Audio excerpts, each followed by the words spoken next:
Muchas gracias.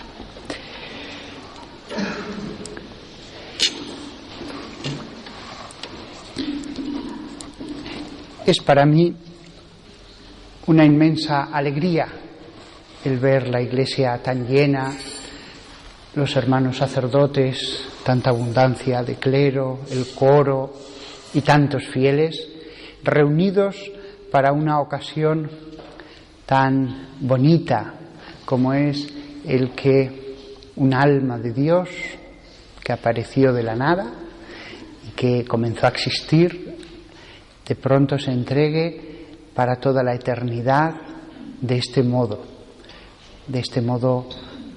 que es consagrarse en esta congregación religiosa, las franciscanas de la Inmaculada Concepción. La que se consagra en esta congregación verdaderamente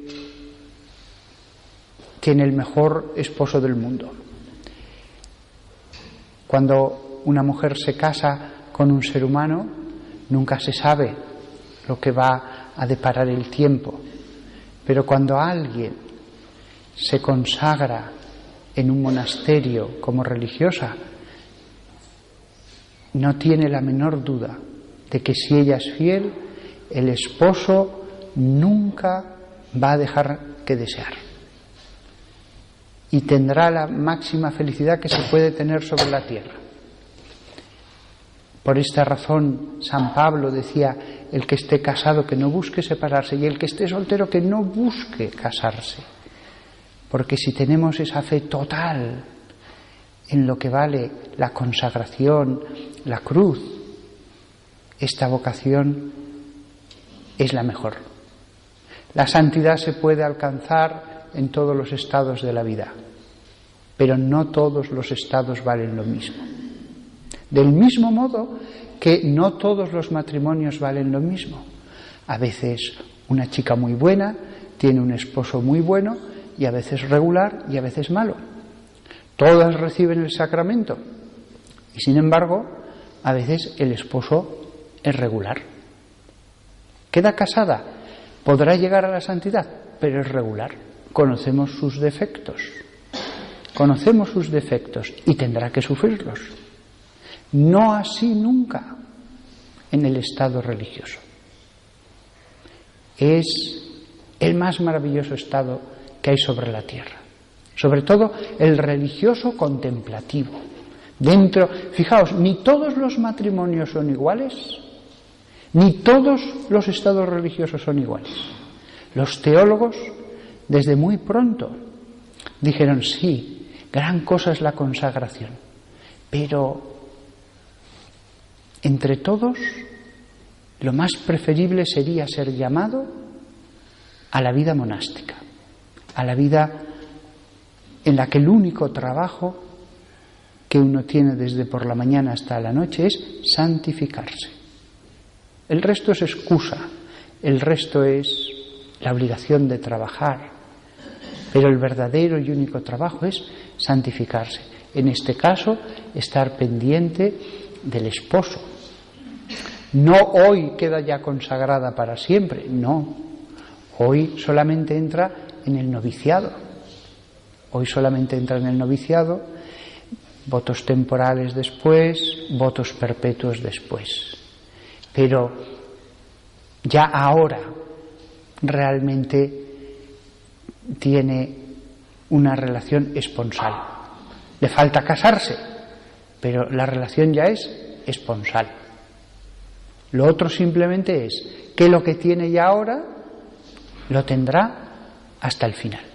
Y porque eso es así, ya desde hoy, cuando acabemos la misa y venga el rito de la vestición, ya desde hoy vestirá como una religiosa.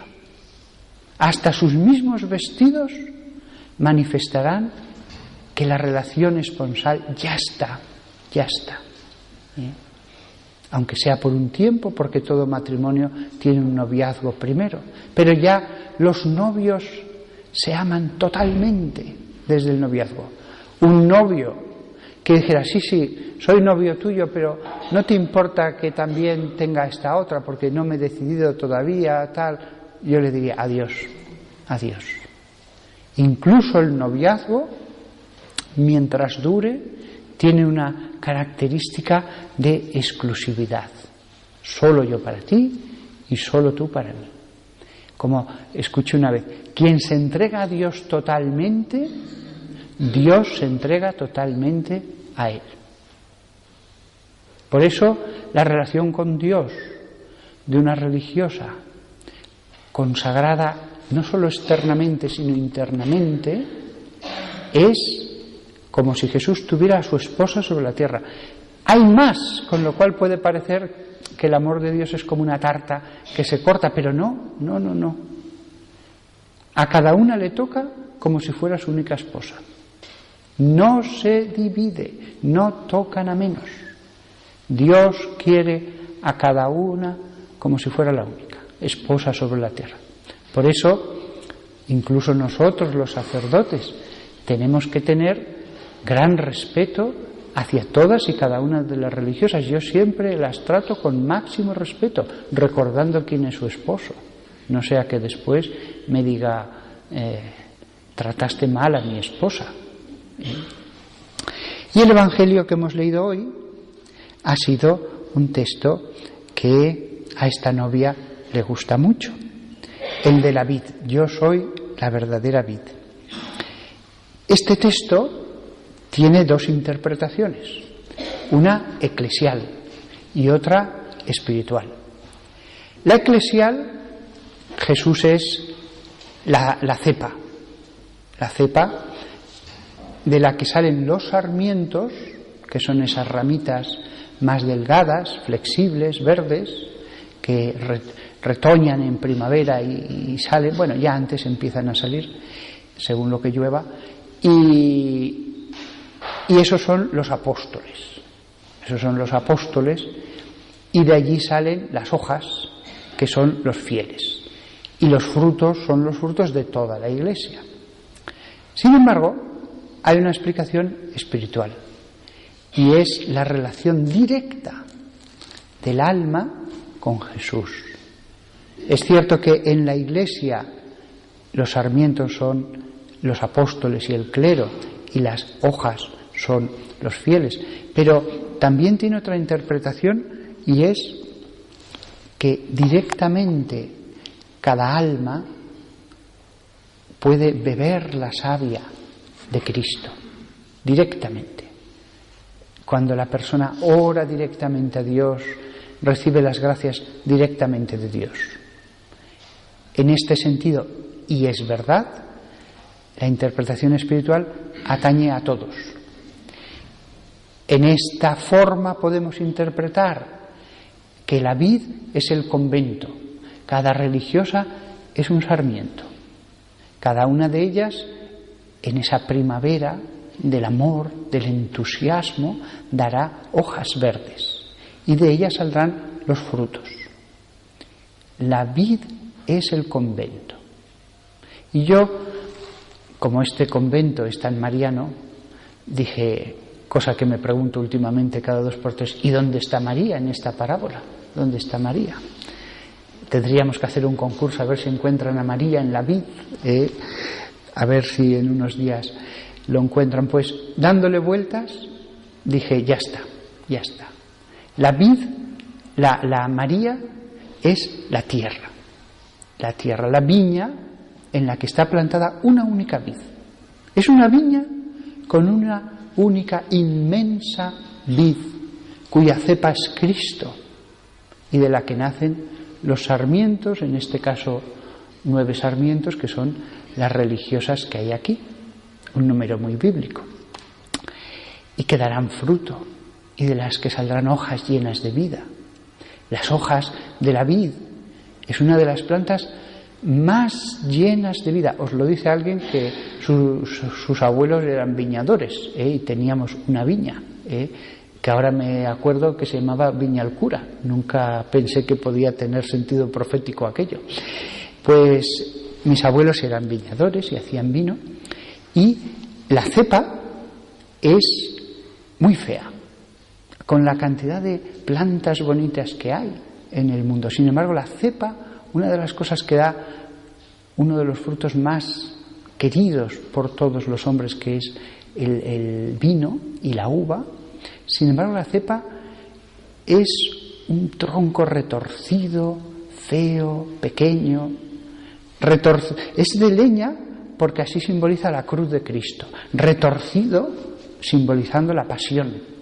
Parece que es una planta que se retuerce por sí misma y además frágil. La madera de la vid es frágil. Cristo parecía tan frágil en su pasión. Pero sin embargo de allí nacen los sarmientos, que no son bellos tampoco cuando nacen, que si Cristo es la pasión, el clero tendría que representar también una negación a tantas cosas de la vida. Lo mismo las religiosas, que nacen de esa cepa. Ellas llevan una vida pues que es de ascesis, de renuncia. Pero si ellas llevan primero esa vida de ascesis, después nacerá todas esas hojas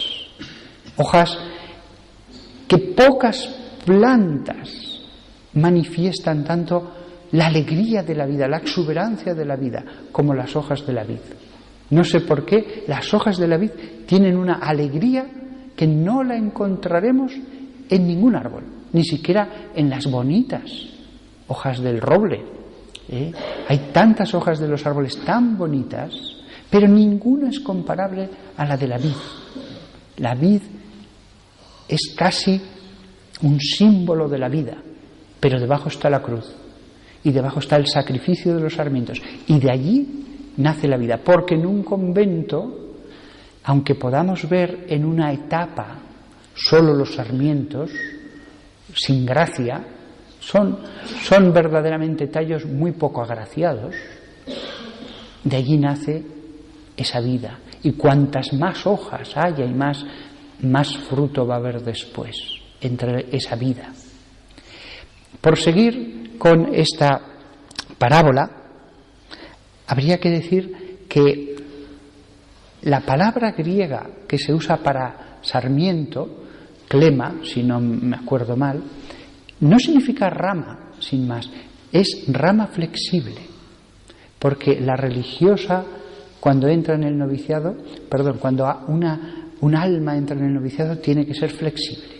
Es humilde como un sarmiento, humilde, una hojita, un tallo que todavía no tiene más que la sencillez, y hay que ser flexibles. No puede uno tener rigidez interna, tiene que estar en la humildad del que está aprendiendo, en la humildad del que resiste los vientos, los defectos de otras personas, etc.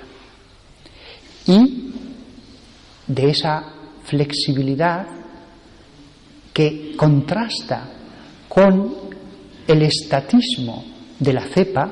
La cepa no es flexible, es Cristo. Cristo es estable, Cristo es lo que permanece año tras año, Cristo es inmutable, pero nosotros no. Nosotros tenemos que ser flexibles. Otro aspecto de esta parábola es que la viña pasa por muchas fases, e incluso colores. Es llamativo. De hecho, hay hojas de muchos colores y según la etapa del año, pero en sí mismo las viñas, las uvas, las hay de todos los colores casi, menos el blanco. El blanco no, nunca hay uvas blancas. Pero si antes decíamos este simbolismo con Cristo, las uvas pueden ser rojas, pueden ser verdes, pueden ser azules, símbolo de María. Hay uvas totalmente azuladas, moradas, símbolo de la penitencia. Todos los colores litúrgicos, todos, hasta el negro, están en las uvas, como símbolo de la vida litúrgica que va a haber en esta viña que es el convento, sobre la tierra que es María. Y las raíces, más abajo, sería la genealogía de Jesús, sería todo el Antiguo Testamento, representado en esa genealogía que aparece en los dos evangelios de Lucas y Mateo. Como veis, la viña tiene un simbolismo que a mí me parece perfecto. Incluso los ángeles serían las abejas que están en la viña tomando del néctar y polinizando también las flores.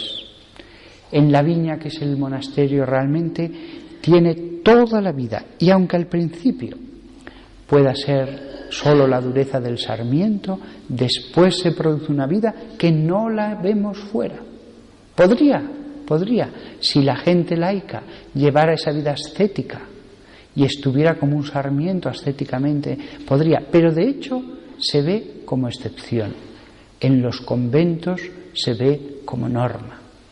Bajo el sol, que representaría a Dios Padre, que da luz, que da calor, y el Espíritu Santo estaría simbolizado en el rocío o la niebla. En mi tierra hay mucha niebla, y que deposita agua en la tierra y en las hojas. Os aseguro que el rocío da mucha humedad.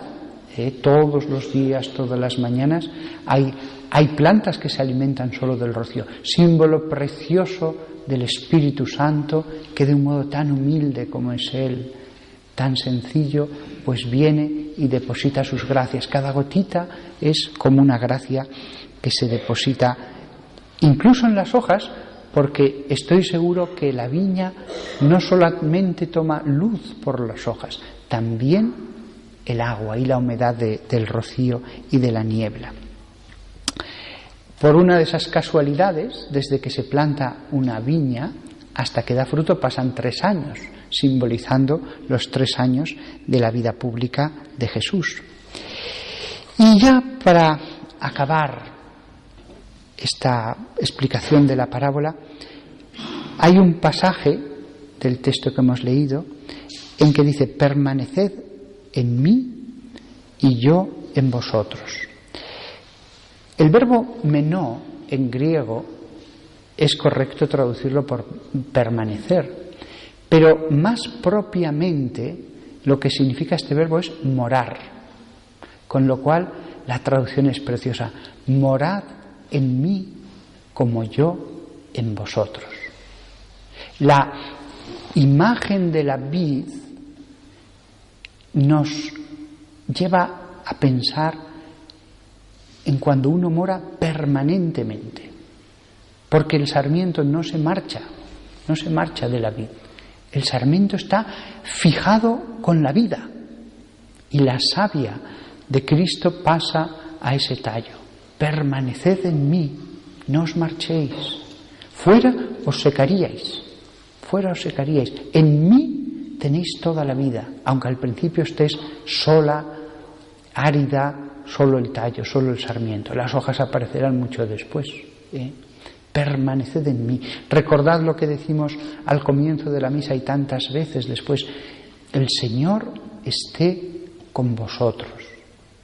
Esa frase en el convento se vive de un modo mucho más profundo. El Señor esté con vosotros. Realmente la religiosa podría decir: yo estoy siempre con Jesús. Yo estoy siempre con ese sol maravilloso que es el Padre, y con ese rocío que a veces es niebla, como la Shekinah que inundaba la tienda de la reunión. Es niebla que me alimenta, que me da lo que después se transforma a través de Cristo en la savia, porque es la luz del Padre con la humedad del Espíritu Santo transformada por Cristo lo que uno recibe, transformada de un modo que nosotros jamás podríamos hacer de ninguna manera. Vosotros, los laicos, podéis tener momentos de presencia de Dios, podéis tener momentos de oración. La religiosa siempre debe morar en Él y Él en ella.